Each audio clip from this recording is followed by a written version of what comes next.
दर्शकवृन्द नमस्कार। कार्यक्रम post covid विश्लेषणमा यहाँहरूलाई स्वागत छ। म कान्ति न्यौपाने। सन् 2019 को अन्त्यतिर चीनबाट फैलिएको कोरोनाको प्रभावले विश्व नै प्रभावित बन्यो। स्वास्थ्य, शिक्षा, यातायात, पूर्वाधार लगायतका धेरै क्षेत्र प्रभावित भए भने कतिपय क्षेत्र बन्द हुने अवस्थामा आइपुगे। त्यसमध्येको प्रभावित क्षेत्र ऊर्जा क्षेत्र पनि हो। आज हामी सोही विषयमा चर्चा गर्नेछौँ। कोरोना नियन्त्रणमा आइसकेपछि ऊर्जा क्षेत्र के कति प्रभावित भएको छ र पुनरुत्थानका लागि निजी सरकारी क्षेत्रले के कस्ता प्रयास गरिरहेका छन् र आगामी कति समयमा पहिलेकै अवस्थामा फर्किनेछ भन्ने विषयमा आज हामी चर्चा गर्नेछौँ। त्यसका लागि हेरौँ यो रिपोर्ट।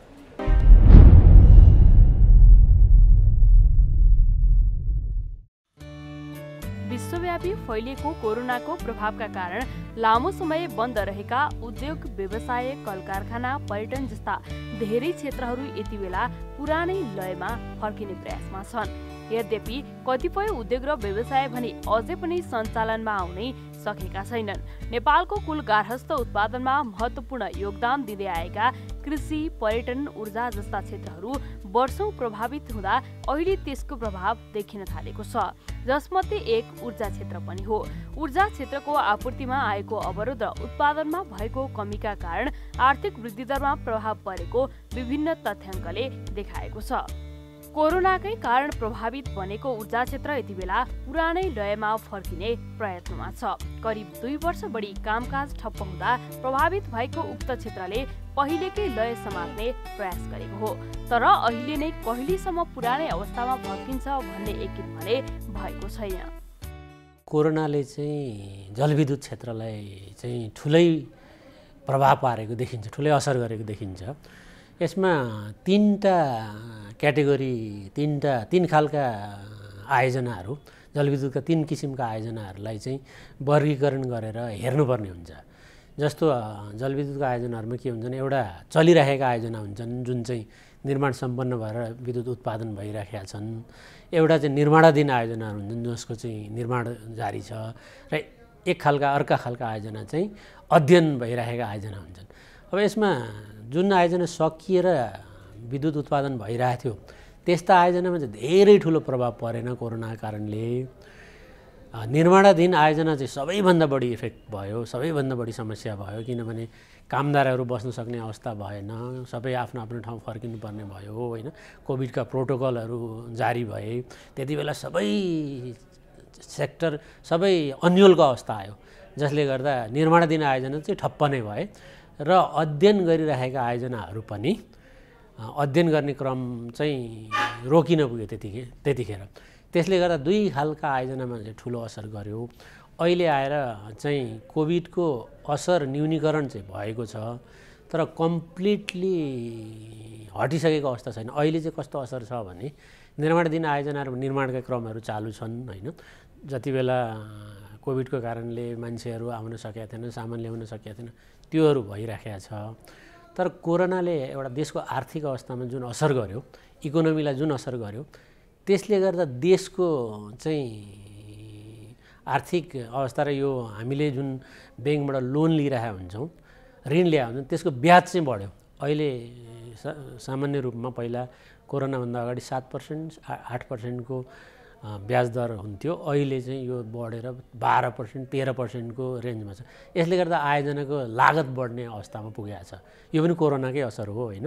अब यसबाट बाहिर आउन चाहिँ अझै केही समय लाग्छ होला, र अब कोरोनाको असर कम हुँदै गयो भने यसबाट सायद हामी बाहिर आउन सक्छौँ होला। कोरोनाको सिम्टम, कोरोनाको कहर चाहिँ कहिले सकिन्छ भन्नै गाह्रो छ, किनभने आजको दिनमा पनि चाइनामा फेरि लकडाउन भइरहेछ होइन। चाइनाबाट सुरु थियो कोरोना, बिचमा नर्मल भएको जस्तो पनि देखिन्थ्यो। हिजो आज पनि चाइनाले हामीसँग बोर्डर क्लोज गरिरहेको अवस्था छ। त्यो चाहिँ के कारण भन्दा फेरि पनि कोरोनाकै कारण दिएको छ। अब बोर्डर क्लोज गरिसकेपछि त्यसले सबै सेक्टर, सबै बिजनेसलाई असर गर्छ। हाम्रो सामानहरू आउनु पर्छ, त्यसैमा हाइड्रो पावरलाई पनि असर पर्छ। कुनै आयोजनाको सामानहरू चाइनातर्फबाट आउँदै थियो भने बोर्डरमा अड्केर बस्छ, त्यसको असर आयोजनामा डाइरेक्टली पर्छ होइन। त्यो कारणले गर्दा ठ्याक्कै भन्न सकिन्न होइन कहिलेसम्म जाला भनेर। तर नर्मली अहिले चाहिँ चलायमान चाहिँ छ। तर अब देशको मेन आर्थिक हेल्थ चाहिँ होइन, आर्थिक अवस्था चाहिँ सुधार हुने हो भने अनि हाइड्रो पावरलाई पनि अलिकति सहज हुने अवस्था देख्छु म चाहिँ। महामारीका कारण यस क्षेत्रमा मासिक पौने 3 अर्ब रुपियाँ थप भार परेको, 50,000 श्रमिक कामविहीन भएको, 2 खर्ब 80 अर्बको लगानीमा निर्माण भइरहेको 2800 मेगावाटका 115 बढी जलविद्युत आयोजनाको काम रोकिएर अर्थतन्त्रमा नकारात्मक असर परेको स्वतन्त्र ऊर्जा उत्पादकहरूको संस्था इप्पानको प्रक्षेपणले देखाएको थियो। त्यस्तै अहिले पनि निर्माणाधीन परियोजना 2 वर्षपछिका लागि धकेलिएका छन् भने विद्युत विदेश निर्यात गर्ने नेपाल सरकारको योजनामा पनि बाधा पुगेको छ। इन्टरनेसनल इनर्जी एजेन्सीले सार्वजनिक गरेको वर्ल्ड इनर्जी आउटलुक प्रतिवेदनले सन् 2020 यता कोभिड महामारीले विश्व अर्थतन्त्रलाई गम्भीर असर गर्दा पनि ऊर्जा बजार फस्टाएको, तर 2021मा कोइला र प्राकृतिक ग्यासको अभावमा ऊर्जा बजार धर्मराएको प्रतिवेदन सार्वजनिक गरेको थियो। पछिल्लो 2 वर्षमा महामारीको असर र समाधानको टुङ्गो नलागेपछि ऊर्जा सङ्कटले विश्व अर्थतन्त्रमा निम्त्याएको समस्यालाई सन् 2008को आर्थिक मन्दीसँग समेत जोडेर हेरिएको थियो। नेपालमा पनि महामारीको प्रभावकै कारण धेरै आयोजना प्रभावित भए पनि अहिले भने निजी क्षेत्रलाई सहुलियत दिँदै क्षमता अभिवृद्धि गरेर अघि बढ्ने प्रयत्नमा सरकार देखिएको छ। अहिले त अब निजी क्षेत्रलाई त्यो परेको समस्यालाई एड्रेस गर्नको लागि हामीले समय सीमा थप गरेका छौँ। जस्तो निर्माणाधीन आयोजनाहरू जो त्यतिखेर कोभिड पहिलो चरणको कोभिडले असर पारेको थियो, उनीहरूको उत्पादनको अवधि हामीले 1 वर्ष थप्ने निर्णय गरेका छौँ मन्त्रालयको नीतिगत निर्णयबाट, मन्त्री स्तरीय नीतिगत निर्णयबाट। त्यसै गरी उहाँहरूको यो क्रममा त वित्तीय व्यवस्थापन पनि कति प्रोजेक्टले हुन सकेन, ढिलो भयो भनौँ। ब्याङ्कका साथीभाइहरू ड्यु डिलिजेन्स गर्नको लागि साइटमा जानुपर्ने अथवा त्यो प्रक्रिया नै ढिलो भयो भनौँ र वित्तीय व्यवस्थापन हुन सकेन। अब आयोजना नै निर्माण ढिलो हुने भए पछाडि त्यसको जुन विद्युत खरिद बिक्री सम्झौता बमोजिम व्यापारिक रूपले आयोजना सञ्चालन गर्नुपर्ने समय सीमा हुन्छ, त्यो हामीले थप गऱ्यौँ। अघिल्लो पटक हामीले 1 वर्ष थप्यौँ र यो वर्ष फेरि हामीले बढीमा 1 वर्ष थप्ने निर्णय गरेका छ मन्त्रालयबाट। तर अहिलेको विद्युत खरिद बिक्री सम्झौतामा भएको व्यवस्था बमोजिम बढीमा 1 वर्ष थप्ने निर्णय चाहिँ मन्त्रालयले गरेको छ। हामीले प्लान गरेका प्रोजेक्टहरू जुन समयमा आउँछ भनेको थियौँ त्यो आउन सकेन। करिब हामीले गत वर्ष चाहिँ 1500 जति मेगावाट थपिन्छ भन्ने, हाम्रो यो वर्ष 1500 मेगावाटको पावर थपिन्छ भन्ने थियो, जेनेरेसन हुन्छ भन्ने। 741 मेगावाटको आयोजनाहरू चाहिँ आएको छ। तर पनि आयोजनाहरू जो बनिरहेको थियो तिनीहरू ढिलो भएको छ, उनीहरूको टाइम ओभररन भएको छ, कस्ट ओभररन पनि भएको छ। लगभग कति प्रतिशत क्षति भयो होला, त्यो के छ यहाँहरुको त्यो तथ्यहरू पनि के निकाल्नु भएको छ? प्रतिशत क्षति भन्दा पनि अब एउटा आयोजना 1-2 वर्षसम्मको करिब डिले भएको देखिन्छ झन्डै। किनभने पहिलो फेजमा हाम्रो झन्डै 1 वर्ष नै ढिलो भयो। दोस्रोमा पनि 5-6 महिना त डिस्टर्बै भएको थियो। त्यसमध्ये पनि फेरि रिजम्सन गर्न पनि टाइम लाग्छ कि कोभिडले हट्यो भने पनि त्यसलाई फेरि पेसमा आउनको लागि भनौँ न, गतिमा आउनको लागि, कामको गतिमा आउनको लागि टाइम केही लाग्छ। त्यो गर्दा झन्डै 2 वर्ष जति चाहिँ मलाई लाग्छ सबै आयोजनाहरू ढिलो भएको छ। आयोजनाको अध्ययनको काम पनि केही ढिलो भएको छ। कन्सल्टेन्टहरू, परामर्शदाताहरू आयोजना अध्ययनमा जान सकेनन्। अझ विदेशी कन्सल्टेन्टहरू त अलिक गाह्रो नै भयो, उनीहरूले भिसा पनि नपाउने भयो होइन। आफ्नै देशबाट पनि आउने समस्या भएको थियो। त्यो हिसाबले त्यही भनौँ न 2 वर्षको अब अहिले हाम्रो 3000 मेगावाटको प्रोजेक्टहरू बनिरहेछ। 3000 मेगावाटको झन् बनिरहेछ भने यी सबै चाहिँ झन्डै 2 वर्ष डिले भएको छ। त्यो मोनिटरी टर्ममा त हामीले निकालेको छैनौँ, खालि ढिलो भयो भन्ने छ। अब त्यसले गर्दाखेरि आयोजनाले जुन बेनिफिट अगाडि नै दिन सक्थ्यो त्यो ढिलो हुने भयो।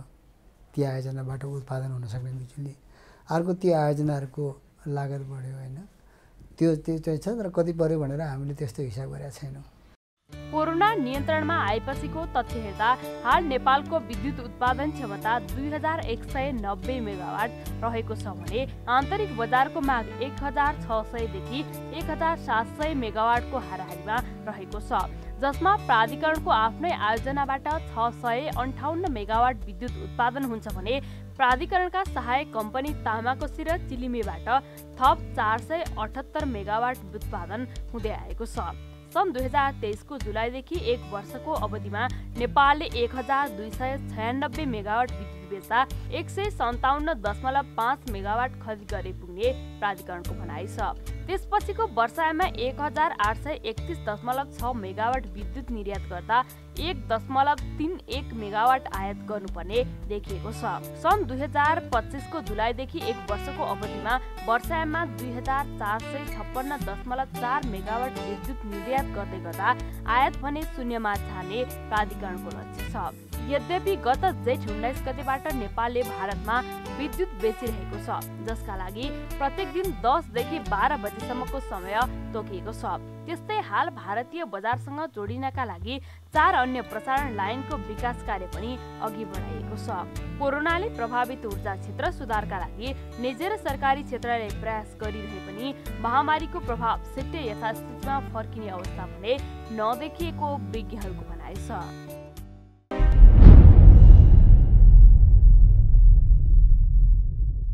दर्शकवृन्द, अघिल्लो रिपोर्टमा हामीले ऊर्जा क्षेत्रमा कोरोनाले के कति प्रभाव पार्यो भन्ने विषयमा चर्चा गरेका थियौँ। अब हामी सुधारका लागि के कस्ता योजना बनाउन सकिन्छ र निजी क्षेत्र र सरकारी क्षेत्रको के कस्तो भूमिका रहनेछ भन्ने विषयमा चर्चा गर्नेछौँ। हेरौँ यो रिपोर्ट।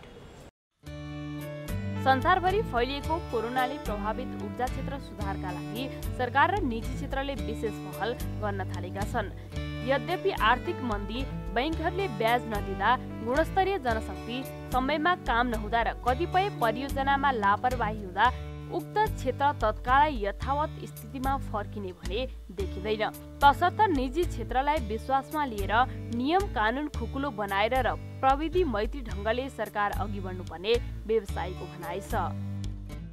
यो विद्युत उत्पादनको साथसाथै यसको चाहिँ विद्युतको ट्रान्समिसन र विद्युतको वितरण सम्बन्धी कामहरूमा निजी क्षेत्रलाई पनि समावेश गरियोस् भन्ने म सरकारसँग माग गर्न चाहन्छु। दोस्रो, निजी क्षेत्रले बिजुली उत्पादन गर्ने क्रममा अहिलेसम्म रन अफ द रिभर प्रकारका आयोजनाहरू मात्रै निर्माण गरिरहेको छ। अबका दिनहरूमा चाहिँ picking run of the river र स्टोरेज प्रकारका आयोजनाहरू पनि बनाउने काममा निजी क्षेत्रलाई पनि सामेल गर्ने गरी सरकारको नीति कानुन बनोस् भन्ने मेरो अनुरोध छ। तेस्रो चाहिँ नेपालको विद्युत ऐन 2049मा समसामयिक सुधारहरू गरेर नयाँ ऐन लेखन भएको छ र यो ऐन चाहिँ कानुन पार्लियामेन्टबाट पारित भएर आउन सकिराखेको छैन र अबका दिनमा छिटोभन्दा छिटो यो ऐन बनेर लागू होस् भन्ने मेरो अनुरोध छ। चौथो पोइन्ट चाहिँ नेपालको निजी क्षेत्रबाट भारतमा पनि विद्युत व्यापार गर्नका लागि एउटा मौका प्रदान होस्। भारतमा बिजुली व्यापारको लागि भारतीय बजार पनि नेपालीहरूका लागि खुल्ला होस्।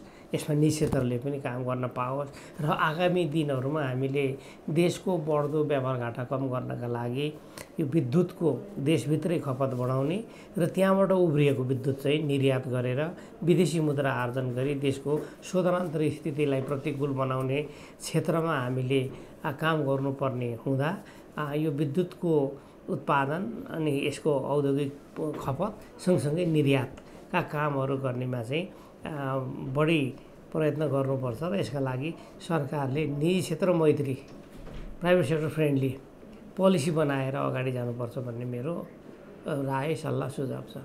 नीति नियम र सबै क्षेत्रमा खुलेर काम गर्न नपाइराखेको र खास गरी अहिले निजी क्षेत्र भन्नाले नेपालको ऊर्जा उत्पादनमा निजी क्षेत्र भनेको रन अफ द रिभर प्रकारका आयोजना बनाउनेदेखि बाहेक बिजुलीको वितरण, बिजुलीको ट्रान्समिसन, बिजुलीको व्यापारमा निजी क्षेत्रलाई अहिले पनि सरकारले अनुमति दिएको छैन। एउटा समस्या यो हो, यसलाई खुकुलो गर्नुपर्छ भन्ने एउटा कुरा छ। दोस्रो चाहिँ तपाईँको के भनेदेखि निजी ऊर्जाहरूमा लगानी गर्नका लागि अहिले साधन स्रोतको अभाव छ। ब्याङ्कहरूबाट पुँजी प्राप्त हुन नसकिराखेको, ऋणहरू प्राप्त हुन नसकिराखेको, यो चाहिँ तपाईँको दोस्रो व्यवधान छ। र तेस्रो, सरकारले तोकेको समयमा सरकारले नै बनाइदिनुपर्ने यी ट्रान्समिसन लाइनहरू नबनाइदिएका कारणले विद्युत चाहिँ उत्पादन हुने ठाउँबाट माग भएको ठाउँसम्म पुर्याउन सकिराखिएको छैन। Transmission electricity transmission is one of the problem, bank and financing is another problem, र गभर्मेन्टको पोलिसीभित्र काम गर्नको लागि एउटा खुकुलोपन नहुनु अथवा कानुनहरू अझै पनि अस्पष्ट हुनु, यिनी 3-4वटा कुराहरू हुन् भन्न चाहन्छु। भारतसँग ऊर्जा कारोबार गर्न सहज हुने र त्यसले निजी क्षेत्रलाई समेत ऊर्जा व्यापारका लागि ढोका खोल्न सहयोगी भूमिका निर्वाह गर्ने हुँदा सरकारले त्यसमा पहल गर्नुपर्ने व्यवसायीको माग छ। सौर विद्युत प्रविधिबाट अधिकतम फाइदा लिन राज्य स्तरबाट ठूला योजनामा लगानी सँगसँगै घर घरमा साना साना सौर्य प्यानलहरू जडान गर्न प्रोत्साहित गर्ने, ऊर्जाको स्रोतको रूपमा प्रयोग हुने पेट्रोल र डिजेल लगायतका पेट्रोलियम पदार्थको विकल्पमा विद्युतीय चुलो सवारी साधनको प्रयोग गर्नुपर्ने विज्ञहरूको भनाइ छ। त्यस्तै राज्यले जलविद्युतका ठूला योजनामा लगानी गर्न स्वदेशी मात्रै नभएर विदेशीलाई समेत भित्राउने, वातावरण मैत्री समेत भएको जलविद्युतलाई पहिलो प्राथमिकतामा राखेर काम गर्नुपर्ने कतिपयको भनाइ छ। सरकारले पनि सुधारका लागि मास्टर प्लान बनाउने, प्रसारण प्रणालीमा सुदृढीकरण गर्ने, हाल 95%मा पुगेको विद्युत 100% जनतामा पुर्याउने, बढी भएको विद्युत बेच्ने र निजी क्षेत्रलाई प्रोत्साहन गर्ने काम गरिरहेको जनाएको छ। अहिले हामीले गर्न खोजेको चाहिँ प्रसारण प्रणालीलाई सुदृढीकरण गर्ने छ, नयाँ बनाउने, सँगसँगै पहिला भएकालाई पनि सुदृढीकरण गर्ने कुराहरू छ। सब स्टेसनलाई अटोमेसन गर्ने हिसाबमा गएका छौँ र एउटा हामीले योजनाबद्ध हिसाबमै प्रसारण प्रणालीको मास्टर प्लान पनि तयार गरिएको छ। त्यो बमोजिम नेपाल विद्युत प्राधिकरण र राष्ट्रिय आरपिजिसिएल भन्छौँ, उहाँ दुईटा संस्था मार्फत विभिन्न ठाउँमा प्रसारण प्रणालीको अध्ययन र निर्माण कार्य भइराखेको छ। त्यसै गरी विद्युत वितरणमा पनि हामीले उत्पादित बिजुलीलाई माग लोड सेन्टरसम्म ल्याउने एउटा पार्ट भयो प्रसारण लानेको। दोस्रो चाहिँ वितरण प्रणाली, घर घरमा पुर्याउने अथवा इन्डस्ट्रीहरूमा पुर्याउने काममा पनि हामीले उत्तिकै ध्यान दिएका छौँ। अहिले काठमाडौँ भ्यालीमा हामीले भूमिगत विद्युत वितरणको काम गरिरहेछौँ। त्यसै गरी आगामी दिनमा हामीले चितवन, कास्कीमा पनि विद्युत वितरण, कास्की भन्नाले अहिले महानगरपालिकामा त्यहाँको अर्बन एरियामा त्यो गर्दैछौँ। यसै गरी देशव्यापी नै विद्युतीकरण हामीले बढाउँदैछौँ, एक्सपान्ड गर्दैछौँ र झन्डै 92%को हाराहारीमा 92.3%, 37% पपुलेसनमा चाहिँ हाम्रो ग्रिड इलेक्ट्रिसिटी पुगेको छ नेपाल विद्युत प्राधिकरण मार्फत भने त्यसको अलावा 0.14% चाहिँ एनइएकै तर विभिन्न ठाउँमा भएको साना जलविद्युत आयोजनाहरूबाट आइसोलेटेड रूपमा चाहिँ विद्युत वितरण भइरहेछ। यसै गरी वैकल्पिक ऊर्जा प्रवर्धन केन्द्रबाट पनि सोलर, मिनी हाइड्रो मार्फत चाहिँ विद्युतीकरण भएको छ र झन्डै यो बिचमा टोटलमा चाहिँ हामीले 95% जनतामा बिजुली पुर्याउन सकेका छौँ। अब आगामी 2 वर्षभित्र आधारभूत रूपमा हामी सबै नेपालीलाई विद्युतको सेवा पुर्याउन सक्ने अठोटका साथ कार्ययोजना बनाएर लागेका छौँ विद्युतीकरणको सवालमा। अनि उत्पादनको सवालमा पनि निजी क्षेत्र सँगसँगै हामीले नेपाल विद्युत प्राधिकरणबाट पनि ठुला आयोजनाहरूको तयारी भइरहेछ। जस्तो माथिल्लो अरुण 1061 मेगावाटको विश्व ब्याङ्कको लिडिङमा चाहिँ वित्तीय व्यवस्थापन गर्ने हिसाबमा अघि बढ्दैछ र यो सेप्टेम्बर महिनामै अर्थ मन्त्रालयबाट सम्भाव्य लेन्डर्सहरूसँग चाहिँ छलफल गर्ने कार्यक्रम पनि छ। यसै गरी दुधकोशी स्टोरेजको पनि हामी अगाडि बढाइरहेका छौँ नेपाल विद्युत प्राधिकरणकै सब्सिडियरी कम्पनी मार्फत। र पछिल्लो दिनमा हामीले बुढी गण्डकी आयोजना जसको चाहिँ हामीले जग्गा अधिग्रहणको कामहरू करिब सबै सिद्ध्याइसकेकै छ, सबै तयारीको काम सकिएको छ भनौँ। र अब त्यसलाई कम्पनी बनाएर लैजाने हिसाबमा कम्पनी पनि गठन भएको छ र अब त्यसले यो आयोजना अगाडि बढाउँछ होला। त्यसै गरी नलगाड आयोजना जलाशयुक्त आयोजना पनि भर्टिकल सेपरेसन मार्फत ड्याम पार्ट एउटाले बनाउने, ड्याम र जलाशयको पार्ट एउटा कम्पनीले बनाउने, पावर हाउस पार्ट र प्रसारण प्रणाली अर्को कम्पनीले बनाएर विकास गर्ने लाइनमा यो बजेट वक्तव्यमा पनि आछ र हामी त्यो हिसाबमा एउटा प्रस्ताव कन्सेप्ट नोट पनि बनाएका छौँ र त्यसलाई हामी अगाडि बढाउँछौँ। यो चाहिँ उत्पादनको हिसाबमा भयो। देशमा चाहिँ आरओआरको बाहुल्यता बढी भइरहेको सन्दर्भमा बढी फोकस चाहिँ सरकार अथवा सार्वजनिक संस्थान यिनीहरूले चाहिँ अहिले स्टोरेज जलाशयुक्त आयोजनाहरूको विकासमा बढी ध्यान दिएको छौँ। निजी क्षेत्रको ध्यान चाहिँ जलप्रवाहमा आधारित भन्छौँ त्यसलाई आरओआर आयोजनामा बढी गएको छ र केहीले अहिले पछिल्लो दिनमा पिकिङ स्टोरेज भन्छ पिआरओआर पिकिङ रन अफ रिभर भनेर केही प्रोजेक्टहरू बनाइराखेको अवस्था छ। अहिले मैले भन्दाखेरि करिब 3000 प्लसका आयोजनाहरू निर्माणको अवस्थामा छन् देशभित्र। यसले अब आगामी 2 वर्षभित्र बिजुलीमा हाम्रो आवश्यकता मिट हुन्छ र बढी भएको बिजुली हामी छिमेकी देशहरूमा लाने तयारीमा छौँ र यो बिचमा नेपाल भारत बीच पावर ट्रेड एग्रिमेन्ट भएर त्यसको कमिटीहरू छ, joint steering committee, joint working group.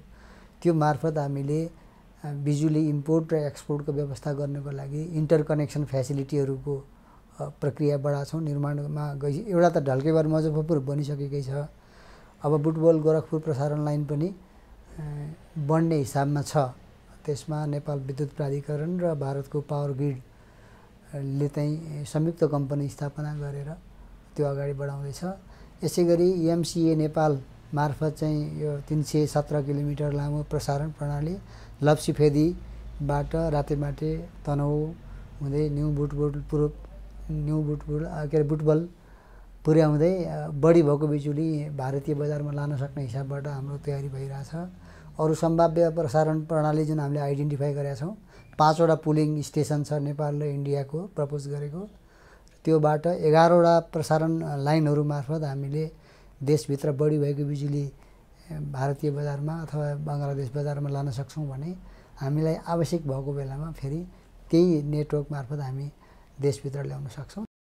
साथै बङ्गलादेशसँग ऊर्जा व्यापारका लागि सहकार्य गर्ने र नेपालमा भएका आयोजनाको क्षमता अभिवृद्धिका लागि प्रयत्न गरेको सरकारी पक्षको भनाइ छ। सन् 1990 देखि सन् 2019 सम्म नेपालमा प्रयोग हुने ऊर्जाका स्रोतमा जैविक इन्धनको हिस्सा 4% बढेको देखिएको छ। नेपालमा जलविद्युत बाहेक वायु ऊर्जाको पनि प्रचुर सम्भावना रहेको विज्ञहरू बताउँछन्। रामेछाप, धादिङ, मुस्ताङ जस्ता नियमित रूपमा ठूलो वेगमा हावा चल्ने ठाउँमा वायु मिल राखेर स्वच्छ ऊर्जा उत्पादन गर्न सकिने उनीहरूको भनाइ छ। नेपालले भारत मात्रै नभएर दक्षिण एसियाका विभिन्न मुलुकहरूसँग ऊर्जा व्यापार र समग्र ऊर्जा क्षेत्रमा सहकार्य बढाउन पहल गर्नुपर्ने पनि अत्यावश्यक देखिन्छ। जलविद्युत, वायु ऊर्जा तथा परम्परागत बाहेक प्रचुर सम्भावना भएको अर्को स्रोत सौर्य ऊर्जा पनि हो।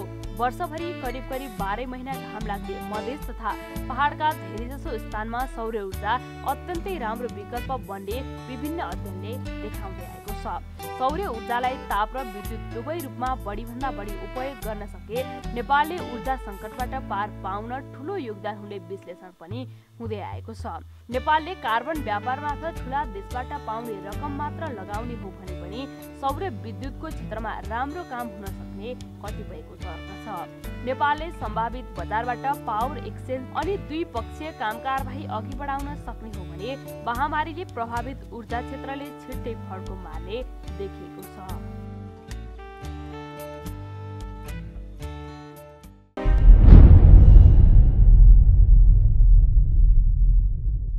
दर्शकवृन्द, हामी कार्यक्रमको अन्त्यतिर आइपुगेका छौँ। आज हामीले कोरोना नियन्त्रणमा आइसकेपछि ऊर्जा क्षेत्रमा के कस्तो प्रभाव देखिएको छ र सरकारी निजी क्षेत्रले पुनरुत्थानका लागि के कस्ता प्रयास गर्दैछन् भन्ने विषयमा चर्चा गरेका छौँ। आजलाई कार्यक्रम यति नै। अर्को हप्ता अर्को विषयवस्तुका साथ उपस्थित हुने नै छौँ। कार्यक्रम हेरिरहनुहोस्। नमस्कार।